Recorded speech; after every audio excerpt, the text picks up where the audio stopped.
Welcome to Magic Arcanum. I'm Ryan Gomez. Behind the scenes is Nicole Burdick, and we're so glad you're here because it's story time.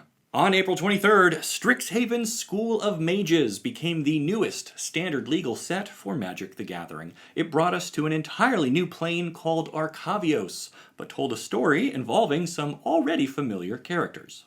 The official story was released in online chapters over the course of several weeks, and if you want to read it all for yourself, I've got a link down in the description, so go ahead and hit the books. Aside from that, the set also included a whopping 15 story spotlight cards, breaking the record of 14 previously set by Kaldheim.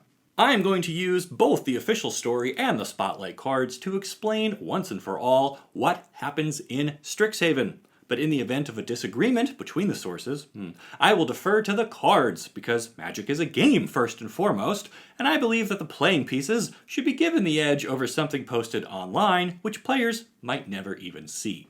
For the most part, things take place on the plane of Arcavios, which houses the School of Strixhaven.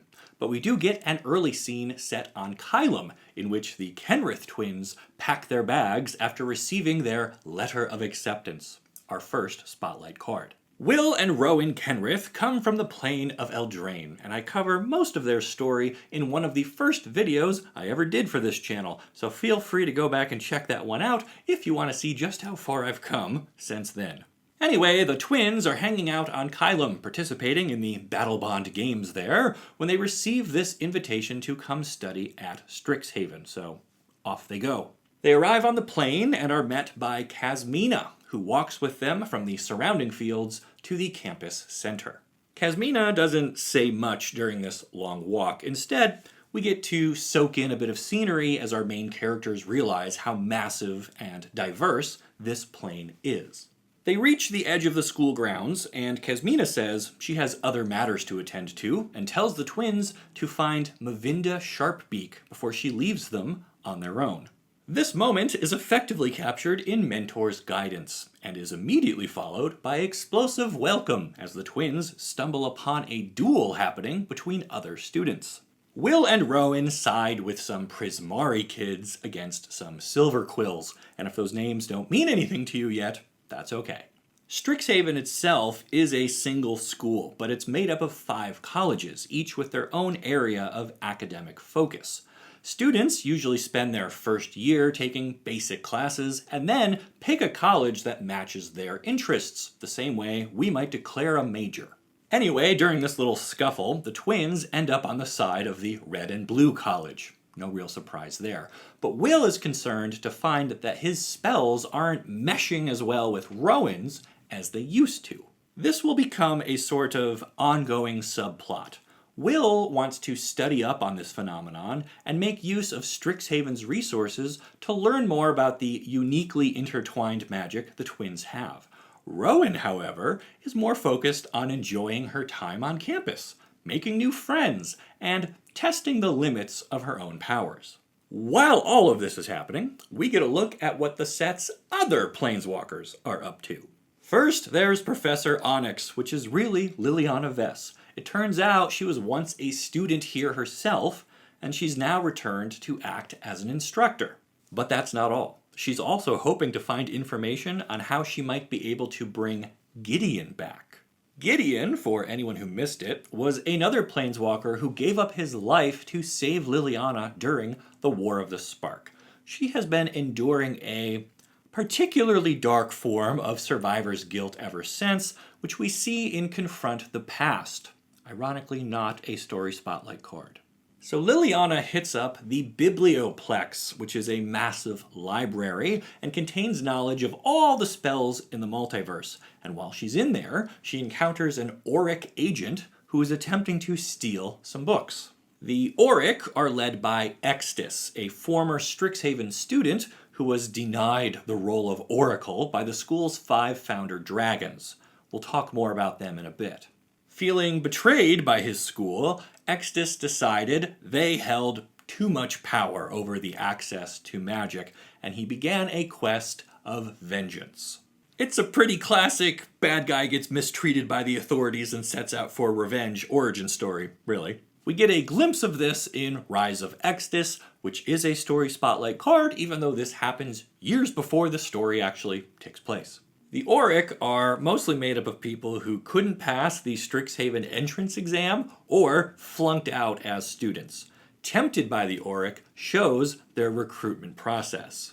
Ultimately, Exodus wants to use his army of dropouts to infiltrate the school and help him gain access to its forbidden knowledge, as depicted on Plum the Forbidden. As you might be able to tell from the back of his own legendary card, Exodus wants to awaken the Blood Avatar and use it to take full control of the information contained within the Biblioplex. So that brings us to Luca, who you might remember from Ikoria. He's found his way to the plane, and he discovers that the people of Arcavios are not very welcoming to outsiders. Everyone he meets assumes he's part of the Auric, so he figures, since everyone's going to treat him like he's one of them anyway, he might as well just go and join them. Along the way, he bonds with Mila, a fox, and they let themselves be taken in by the Auric, where they meet Exodus. Now, interestingly, Exodus already knows Luca's name, and he says he can teach him many things if he'd be willing to perform some favors. Luca probably deserves his own character study at this point, but for now, I'll just say, he's willing to take this deal because he knows what it feels like to be treated badly by people who see you as different. I would say this is the first act of the Strixhaven story. We're introduced to our main characters, almost all of which have an interest in the contents of the Biblioplex. Liliana is hiding from the consequences of the war on Ravnica and looking for a way to bring Gideon back from the dead. Will Kenrith wants to learn about the way his magic interacts with that of his sister, and Exodus wants to claim the library for himself while punishing those who wronged him in the past. So that's the setup. The next event captured by a story spotlight card is Mascot Interception, which is going to take some explaining. Some time passes. Will and Rowan grow distant from each other, despite sharing a bedroom on campus, which is kind of weird being that they are brother and sister, but whatever. They each make other friends, some of which are even the uncommon legendaries from the set. All of these students, including the twins, are watching a game of Mage Tower, which seems to be some sort of capture the flag game, where the flags are the mascots for the playing teams. Each of the colleges in Strixhaven has a matching token creature, which are also the mascots used on the field. In the match that everyone is watching, one of the players casts a sort of mind control spell on one of the mascots, making it turn against its own team, which I guess is a really brilliant move that somehow changes the outcome of everything. It's never really explained in detail, but Will makes a note of this amazing strategy, and it will become relevant later, which is why they give it a story spotlight card. After watching the game, Will and Rowan get into a little fight with each other over how much homework Rowan has been doing, which then gets broken up by none other than Professor Onyx. She brings them back to her office and explains that the Auric are trying to force their way into the school, and fighting among ourselves will only make their job easier. Rowan kind of dismisses all of this, saying, well, if there is a threat, the professors would do something about it, right? And Liliana says, maybe, but what would you do about it? And so this is Professor's Warning, our next story spotlight card, which then leads right into practical research. This one shows the twins together in the library, which only happened for a moment because Rowan thought it would be a better use of her time to go out and practice hitting things with lightning. Meanwhile, another significant story event happens, but it's not on a spotlight card. It's Test of Talents, in which Kasmina confronts Luca. She has been watching him for a while through the eyes of her owls, and she tells him she was hoping he could still become an ally and fight for the greater good. But he says he's not interested in that so long as the school still gets to decide what kind of magic people should be allowed to practice. So they fight, and Kasmina pretty easily gets the upper hand, and Luca admits he didn't think he could actually beat her. He just wanted to distract her long enough to get a swarm of mage hunters into position. Which brings us to Mage Hunter's onslaught and the start of the attack against the school. The Mage Hunters are a type of horror that seems to prey upon magic users, and a whole lot of them are now under Luca's control, very similar to how he closed things out on Ikoria. Here, though, the Hunters are really more of a distraction, so Extus can get into the school while all of the professors are busy saving students. Once Kasmina realizes what's happening, she planeswalks herself out of the scene, which makes me question her connection to the school. She's clearly not a teacher or a dean of any sort, but she does get to bring in new students. She's the one who sent the Kenrith twins their letter of acceptance. So yeah, Kasmina bounces, but Liliana and the rest of the faculty do take up positions to defend the campus, as we see on our next story spotlight card. In one of the story's more fun moments, the school's founding dragons swoop in and provide air support, which is also captured in a story spotlight card. These elder dragons created the school and ran it for hundreds of years, but lately had left things in the capable hands of the deans. So having them suddenly appear to protect the campus showed that they do still care, even though they're semi-retired at this point.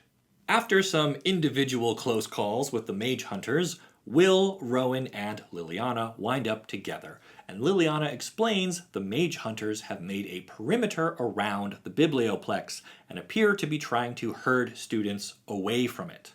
So she realizes she needs to get in there, and she admits the right thing to do is probably put the twins somewhere safe, but she also acknowledges that she probably needs their help to defeat the enemy. The three start making their way toward the Biblioplex through a series of secret tunnels that Liliana used when she was a student here back in the day. I should remind you all, Liliana is some 200 years old, but has barely aged thanks to a deal she made with some demons for eternal youth and power.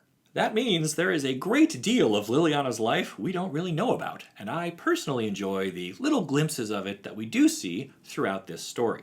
The trio reach the Biblioplex and find Extus has started a summoning ritual at the Strixhaven Snarl, which is a sort of energy ball in the Hall of Oracles. There are several such snarls across the plane. They are remnants of the plane's creation, raw mana contained in a sort of maelstrom. This one just happens to have the school's library built around it. Rowan charges ahead and attacks some of the Auric goons protecting Extus. Liliana watches in awe and realizes Rowan is on the path to becoming a very powerful planeswalker someday. But before she can really help in the battle herself, she gets bounced. And I do mean that. Extus hits Liliana with what she calls a forced translocation spell, which kicks her clear to the outskirts of the plane, so her part in this fight is already done. Will and Rowan do their best, but Extus is still able to awaken the Blood Avatar thanks to the extra power he's been able to siphon from the Snarl. This brings us into the home stretch of the Strixhaven story. Rowan realizes if Extus can draw from the Snarl, she can too, and then she starts to crackle with power, one of our final story spotlight cards. Will thinks back to that game of Mage Tower and uses a similar mind control trick on the Blood Avatar, supported by Rowan's increased strength from the Snarl, which is Culmination of Studies, fittingly our final story spotlight card. Extus tries to stop them, of course, but he gets killed by the Blood Avatar, though our heroes aren't safe just yet. Rowan gets literally tapped out from exhaustion from channeling so much raw energy from the Snarl through into Will, and so she starts to pass out. As she does, the mind control on the demon fizzles, and it takes one last swipe at Will before getting sucked back into the Snarl itself. Will Kenrith loses his right leg below the knee in this attack, which is not shown on any card in the set. From there, the story wraps up pretty cleanly. During the fighting, Luca had slipped away with some of the other surviving Auric agents, so he's alive and still on the plane, though we're not sure what he's going to do next. Will gets an artificial leg made from a metal frame that he enhances with his own ice. He considers this a good way to practice his magic, even though other easier to use limbs were offered to him. Rowan thinks that there is nothing left for them to learn here because they did just take down the Blood Avatar, and Will points out that they did that with a spell that they learned here, so she agrees to stay at least a little bit longer. Kasmina returns and determines Luca isn't a threat worth watching anymore, and so she decides to turn her attention on, quote, Rowan or perhaps both twins. Make from that what you will. The final scene of the story is with Professor Onyx, who spent several days walking back to Strixhaven. Why couldn't she planeswalk? I don't know. But she agreed to stay on indefinitely as a teacher, and so we see her enter a classroom and introduce herself as Liliana Vess. So it seems she is done with the fake names, done hiding, done running from her past or her demons, and she's just finally found peace. She has decided to honor Gideon's legacy by being a better and more helpful person. And that's it. That's what happens on Strixhaven, as told by the Story Spotlight cards, which actually line up pretty well with the 5-chapter online story. Everyone goes through a bit of personal growth. The Kenrith twins start to develop their own individual identities, which could have big implications down the line. And Will suffers permanent physical disfigurement. I can't wait to see how Garrick reacts to that. Liliana goes from hiding her identity and trying to discreetly bring Gideon back to life, to honoring his sacrifice by becoming a committed teacher. Luca found a new companion in Mila, but also continued to clash with authority, much like he did on Ikoria. We also don't know what, if anything, he got from Extus in exchange for his help. Kasmina remains the biggest mystery. We now know she's interested in what happens at the school, but she's also willing to cut and run if things get too dangerous there. This leads me to believe she's connected to something bigger than just Strixhaven, but we'll have to wait and see what. As for the rest of my thoughts on this story, well, the only fair way to cover them in the time we've got left is with a Mustache Minute. So get ready, because here we go. Arcavios has 5 elder dragons that were created from the snarls that formed as the plane itself was created. Every other elder dragon we've ever seen either came from the Dragon, or at least came from Ugin, who himself came from the Dragon. So these dragons just spring into existence and decide to put their collective wisdom into a school. Each one heads up a different college, which is named after the dragon. How would you like to be the one obsessed with history on a plane that literally doesn't have any yet? At one point in the story, Liliana goes to visit Belladros Witherbloom to ask for her help in bringing Gideon back to life. And the dragon is like, "That's a dumb idea, Liliana, don't do that." So I thought that was funny. Something that bothered me, though, was how does Extus know Luca's name? And why did Luca end up on this plane? Did Extus do something to draw him there? Is he somehow connected to the planeswalker that was communicating through the Ozlith on Ikoria? With Extus dead, we might never get answers to this, but I hope these threads tie into something bigger in the future. Speaking of Luca, at one point he says that this is clearly a plane ruled by fear, as the people here don't trust anything they don't understand. Which seems really weird for it being a seat of higher learning, no? Like, how could you grow up in the shadow of this enormous, dragon-founded, degree-granting institution of education and still be like, "We don't want no mysteries around here, now get!" I also do not understand why the Auric use mage hunters. Their whole thesis is that magic shouldn't be forbidden, and everyone should have access to it. So why use creatures that feed upon it? Extus was mad that he wasn't made Oracle, which apparently is a very important job that the dragons don't trust to just anyone. There is an Oracle in the set, but she doesn't appear in the story or seem to have any influence on how things play out, like, at all. So what does the Oracle do, and why is their role considered so important if they can't identify a threat like Extus or the mage hunters approaching the school? I am also unclear on what exactly is forbidden in terms of magic, Extus makes a big deal about how certain topics or spells are off limits. He has his agents steal books from the Biblioplex in hopes of finding the one that will grant him the power to summon the Blood Avatar. So, were those the forbidden books? If yes, why were they in the school at all? I never understood the whole forbidden section thing. Harry Potter did it, Doctor Strange did it. It seems like every fantasy library has an area full of books nobody is supposed to actually read. Why? Why not put those in a locked crate somewhere or in a vault within the school? Maybe really advanced students are permitted access for research, but even then those books don't need to be mixed in with all the vanilla stuff, right? And they wouldn't be forbidden, they would just be restricted. Ultimately, it seems that the snarl was more important to Extus's plan than any of the spells he got from any of the books. And there are other snarls on the plane, not surrounded by professors. So could he have summoned the Blood Avatar somewhere else without interruption, and then brought it to the school? It's kinda not clear what his end goal was, actually. Sometimes it felt like he wanted to take the whole library for himself. Other times, it seemed like he wanted to destroy everything so there wouldn't be any more rules about who gets to use certain types of magic. And that library raises one more interesting question.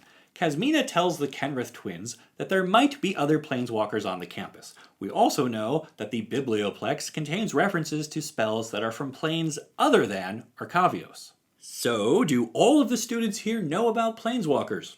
Or at least all of the teachers, so that they can collectively lie to the kids about where all these spells came from? Alright, well, Nicole says we're going to have to rename the Mustache Minute if I keep running it this long, so we'll stop here. What did you think of the Strixhaven story? Will Liliana get to quietly live out the rest of her days as a teacher here, or will her past catch up to her?